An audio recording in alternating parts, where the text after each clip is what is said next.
relentless on attacking, and it's a very, very good Miami Heat team. Our team defense, our team offense is even more important on the next game. Christos? Hello, Coach. Congratulations on the win. What kind of statement was tonight's win and tonight's performance, and how big was the contribution of TJ and Malcolm in backcourt? Yeah, I thought TJ pushed the pace. Malcolm and Karras, made some very nice reads out there, and their pace was very good as well. The double-digit assists, from TJ there, probably up to 14, 15.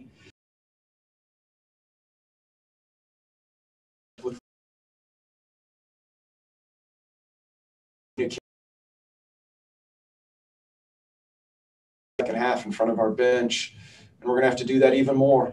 Our focus and our readiness even at a higher level here when we play Miami. Pat? Malcolm set a personal career record with 7 3-pointers tonight. It seems like he was able to get off the ball a little bit more and find his spots and be a little bit more aggressive as a shooter. Is that something that LeVert has provided? And if so, do you feel like that's an area where Malcolm stands to benefit? Yeah. Both TJ and Karras being able to handle it more allows Malcolm to be off the ball more, to be spotted up on the arc more. His readiness to shoot tonight was good, but credit goes to Malcolm for his assertiveness, but also for the others on making that extra pass, finding the open man. Brendan? Yeah. Hey, Coach. So a little early in the fourth, Miami hit those 3 consecutive threes and threatened to do the same thing you guys saw in a couple games past. What did you say in the timeout to kind of calm the team down and finish off the game? Well, we just had to talk about how we gave up the last couple buckets. There was no panic in the team. And I liked the way that they stayed assertive on offense. They kept attacking. They didn't let, a couple plays, the 3 plays there that you mentioned, snowball into any more. I think got a few stops after that and pushed the lead back up there a little bit. But again, just our active defense and our communication on defense has to be very, very high here against Miami in our next game. Ricardo? Yeah, Coach, TJ McConnell is playing with an amazing fire, the great intensity. How big is it for a coach to have a player who set the tone, giving the example, giving it all every night? Thanks. You're right, Ricardo. He plays his heart out. He does. He plays as hard as he can. He plays for his teammates. He plays for this organization. It means a lot to him. Playing basketball is his love, and man, does he play it with fire. So it's a lot of fun for people to watch. Tony East? Sorry, I had trouble finding the unmute button there. Nate, Jeremy Lamb was back tonight, so Aaron Holiday was not in your main rotation as he has been for a while now. Did you have any conversations with him before the game mentioning that, he might not play and just to stay ready? Yeah, just stay ready, and all the guys are aware of that. It's something that we've kind of done throughout the season. There's been different guys at different times. Minutes have been bigger at certain times of games in previous games. I just thought tonight we had a couple groups there that that got rolling together and just kind of stayed with those groups there a little bit. Aaron will be ready for the next one, as will Jeremy. Pat? You've now had a few of these mini series where you play the same team in back-to-back games. When you're coming off such a strong performance like this one, how do you go about attacking Sunday's game? Yeah, you got to. It's what I've been talking about in the other questions. It's a good point. Our defense, our activity has to go to an even higher level on the next game. I talked about our communication in the second half. We talked more in the second half than we did in the first. We got to put two halves of that together on our communication. The attack mode, was consistent, but it's about watching the tape, getting together as a group again. This game is over with. Our guys are well aware of that, and their readiness for the next game has already started. And we'll go J. Michael, last question here. And Nate, how crucial was that stretch in the first? I think it was late in the first quarter, either early in the second, using Goga and Sumner together against Bam and Jimmy Butler, which seemed to, you guys didn't lose any traction or ground, and they actually defended them quite well and got you guys out to get some baskets. How big was those two guys being able to hold their own against those caliber of all-star players? Yeah, I mean, I thought Goga did a good job of protecting the rim, with his length there, and he's a smart player and plays hard. And the same thing with Edmond. He's got to guard, multiple positions, and his energy, I have a lot of confidence. I have confidence in him. So I just thought their overall, assertiveness and the way they wanted to attack on both ends, was very important. All right. Thanks, Coach. Thanks, everybody. Thank you very much.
Okay, Malcolm, you got me? DB, can you unmute?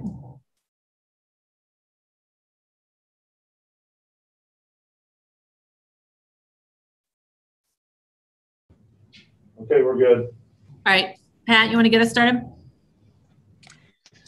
Malcolm, like other games out of the All-Star break, you guys were solid through 3 quarters, but you finished as strong as you have in a while tonight. What specifically were you the most pleased with in that 4th quarter? Getting stops and rebounding the ball. I think rebounding has been a problem for us in all of our losses.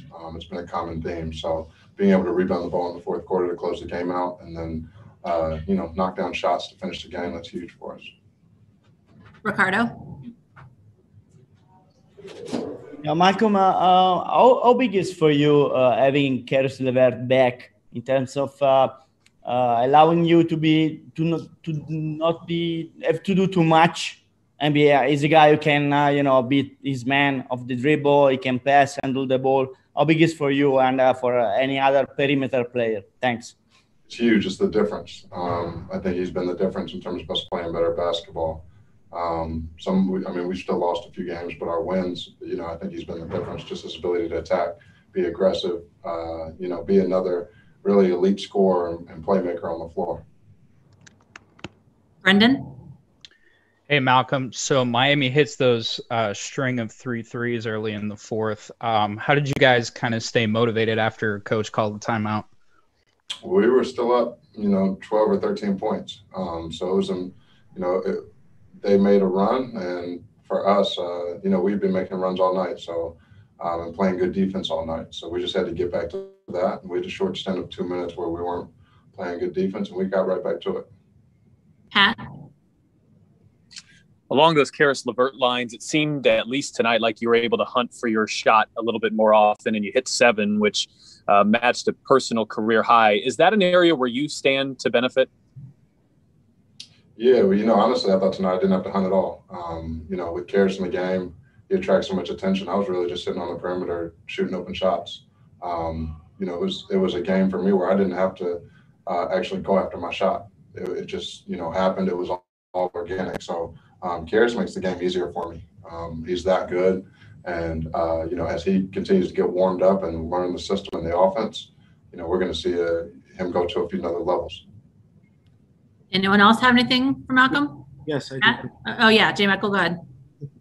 Yeah, Malcolm, speaking to that, it looks like you guys, whether it was Karis getting blitzed or you, or if it was just about anybody, you guys made decisions quickly, which led to those open shots. Or if you had a favorable matchup, you guys attacked them quickly, whether it's TJ against Dragic or Karis when he had Robinson one-on-one, that you guys made quick decisions. How did that factor into 137 points? Because it looks like everything was clicking in that regard. Absolutely. I think that's what you have to do against the Heat. They're a really good half-court defense team. You got to make quick decisions. You got to swing the ball.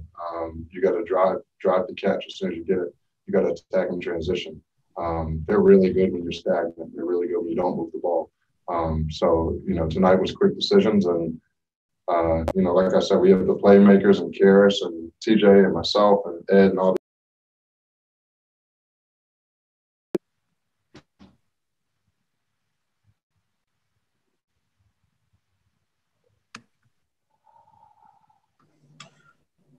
Pat, do you have something else? Malcolm, you've had a couple of these mini series so far, 2 games against the same team. When the first night goes as well as tonight did, what's the key to attacking Sunday mentally? Stay in attack mode. We got to keep our foot on the gas from this game to the next. And we can't expect for the next game to go exactly how this game went. It's going to be a different game, a different story. But we got to continue to do the things that we did well tonight. We got to do those things well next game and continue to get better on defense. All right, Malcolm. Thank you. We appreciate it. Thank you.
Start us off, please.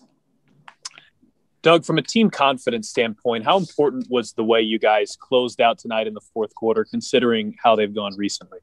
It was great, just to put our foot on the gas. I thought we just did it on the defensive end, and that was our focus all night. We did a really good job of just communicating. And when you're able to get stops and when you're talking on defense, things feel a little easier on the other end before. So I thought we just did a good job of sustaining that for the whole 48 minutes. Christos, go ahead. Hello, Doug. Congratulations on the win. That performance was one of the most complete performances of the season of your team. And what would you like to carry on from that game? Yeah, it definitely was our most complete performance, against a really good Miami team. So we're super excited about this win. Obviously, we can't relax. We play them in another day here. So we know they'll adjust and make things tough for us on Sunday. But I think we just carry over just some confidence, just especially on the defense end of the floor. We were kind of struggling to finish games. And I feel like when you can do it against a team that was in the finals last year, can do a lot for your confidence moving forward. Pat? You guys were able to extend the lead late first, early into the second quarter with that second unit on the floor. What do you feel like was clicking during those portions of the game?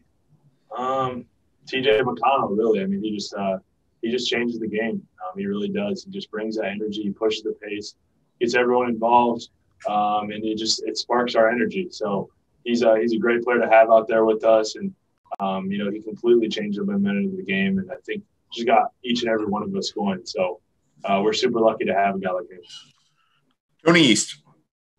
Doug, you guys hit 23 tonight. I think that ties the franchise record. The Heat were kind of blitzing ball handlers, but how much of that was, their coverage, and how much was you guys had all your ball handlers tonight with Lamb back and LeVert, Brogdon, McConnell? How much went into you guys hitting 20 tonight? I think we just, like you said, we just played so unselfish, and I think the trapping of the ball screens had something to do with it. We were able to get in the pocket, and our bigs and other guards were really making that extra pass. So when we move the ball like that, we're NBA players. We're going to knock down shots. So it's just a matter of time. We haven't been shooting it great lately, but, we just got to stick with it. We had a good shoot around this morning, and just got to keep it rolling. Pat. When you have a 2-game series against the same team and game one goes as well as tonight did, what's the key mentally knowing that that's the team that's going to bring a ton of energy very likely on Sunday? Yeah, I mean, it's kind of similar to the bubble that we faced in Orlando. Obviously we played these guys in the playoffs, so it kind of feels like a mini playoff series. So we know they're going to adjust. We know how well coached they are and how tough those guys are. So they're going to adjust, and they're going to throw some different stuff at us, and I'm sure we'll do the same thing. So we just got to just continue to get better, have a good practice tomorrow, and bring that same energy on Sunday. Ricardo? Doug, the East standing seems to be very fluid, other than the first three teams. The other one, I mean, they change the position every night, almost every night. So you guys feel like you can come back and get back a lot of ground playing like today? Thanks. Definitely. Yeah. The standings are crazy tight. We see them. We know how close we are with these other teams, and we know we can play with the best, and we know how important each game is at this time of the year. And I think everyone's kind of positioned himself for that for the postseason. So we just got to continue to control, and the only thing you can do is focus on a day at a time. Because if you get too caught up in your schedule, you're just gonna dig yourself a hole. So we just gotta just continue to take it a day at a time and try and play our best basketball, and things will take care of itself at the end of the year. Christos. Doug, how important is TJ McConnell's presence for the team on and off the court? It's huge, man. He's just a great leader. He's never really has a bad day.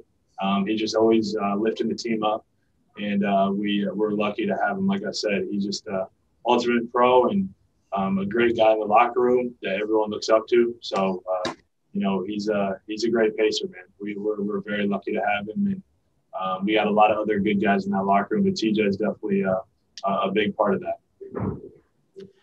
All right, Doug, I think we're set. Appreciate the visit. Thank you. Thank you.